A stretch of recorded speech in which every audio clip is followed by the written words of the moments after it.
बिस्मिल्लाहिर्रहमानिर्रहीम। अस्सलामु अलैकुम वरहमतुल्लाहि वबरकातुहू।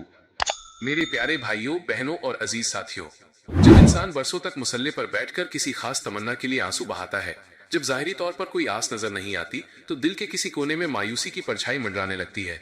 इंसान तन्हाई में सोचता है कि क्या मेरी पुकार अर्श के पार पहुंची भी, या कहीं रास्ते में ही दम तोड़ गई। मेरे अजीजों, आज अपने उस थके और बेबस दिल को यकीन का नया उजाला बख्शिए। रब की बारगाह में कोई भी आंसू जाया नहीं जाता। जब अल्लाह ताला आपकी फरियाद पर कुन का हुक्म नाजिल फरमाने वाला होता है, तो आपकी जिंदगी में 7 बेहद खास और मुबारक इशारे जाहिर होने लगते हैं। आज का हमारा मुकद्दस उन्वान आपके उदास वजूद को उम्मीद की एक अनमोल रोशनी से भर देगा। 7 इशारे तुम्हारी हर दुआ अपनी मंजिल के करीब है।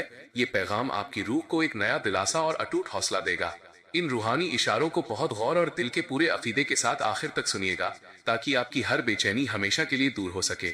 अल्लाह रब्बुल इज्जत की रहमत जब किसी बंदे की दुआ को कबूलियत की मंजिल तक पहुंचाती है, तो ये 7 मुबारक इशारे जाहिर होते हैं। पहला इशारा, दुआ मांगते ही दिल से बेचैनी का पूरी तरह खत्म हो जाना। पहले जब आप हाथ उठाते थे तो अंदर एक छटपटाहट और तड़प होती थी, लेकिन अचानक आपकी दुआ में एक असीम शांति उतर आती है। अब आप शिकवा नहीं करते, बल्कि ये गहरी आफियत महसूस करते हैं, मानो दिल को पहले ही खबर मिल गई हो कि जवाब अर्श से रवाना हो चुका है। ये अंदरूनी शांति इस बात की गवाही है कि कबूलियत का वक्त आ पहुंचा है। दूसरा इशारा, अपनी मांगी हुई चीज से ज्यादा अता करने वाले की जात पर नजर टिकना। आपका ध्यान इस बात से पूरी तरह हट जाता है कि मेरी चाहत मुझे किस दिन मिलेगी। आपका पूरा ध्यान सिर्फ इस बात पर जम जाता है कि मेरा रब सबसे बड़ा है और वो मेरे लिए जो फैसला करेगा वही सबसे बेहतरीन होगा। जब बंदा अता से ज्यादा अता करने वाले से दिल लगा लेता है, तो उसकी हर तमन्ना पूरी हो जाती है।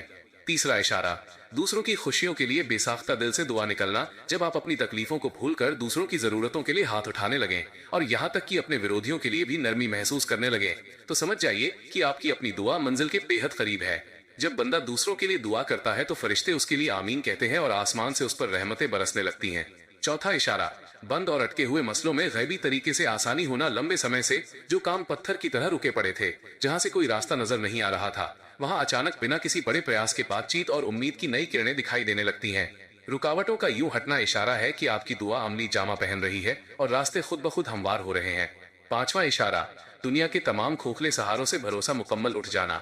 आपको ये हकीकत समझ आ जाती है कि इंसान सिर्फ दिलासा दे सकते हैं, असली मदद और करम तो सिर्फ ऊपर वाले के खजाने से आता है।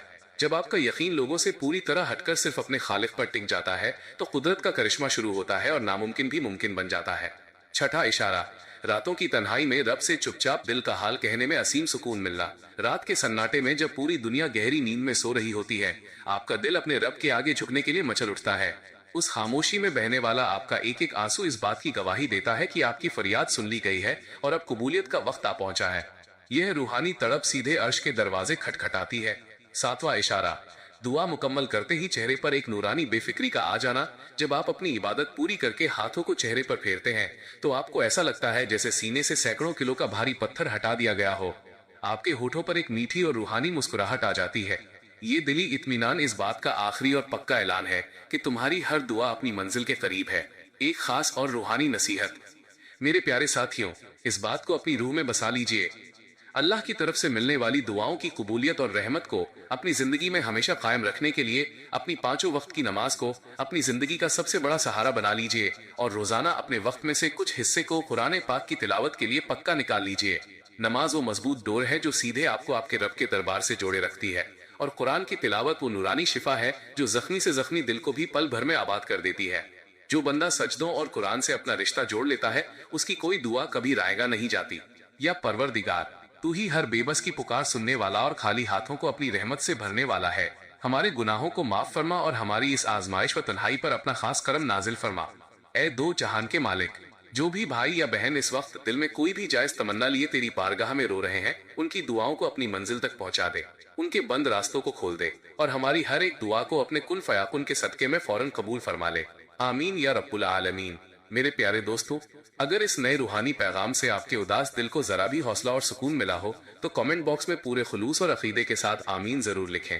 इस पैगाम को सवाब की नीयत से अपने अजीजों और परिजनों के साथ शेयर करें, ताकि किसी मायूस दिल को उम्मीद की नई किरण मिल सके। और हमारे इस पाकीज़ा रूहानी सफर से जुड़े रहने के लिए चैनल को सब्सक्राइब करना न भूलें। अस्सलामु अलैकुम वरहमतुल्लाहि वबरकातुहू।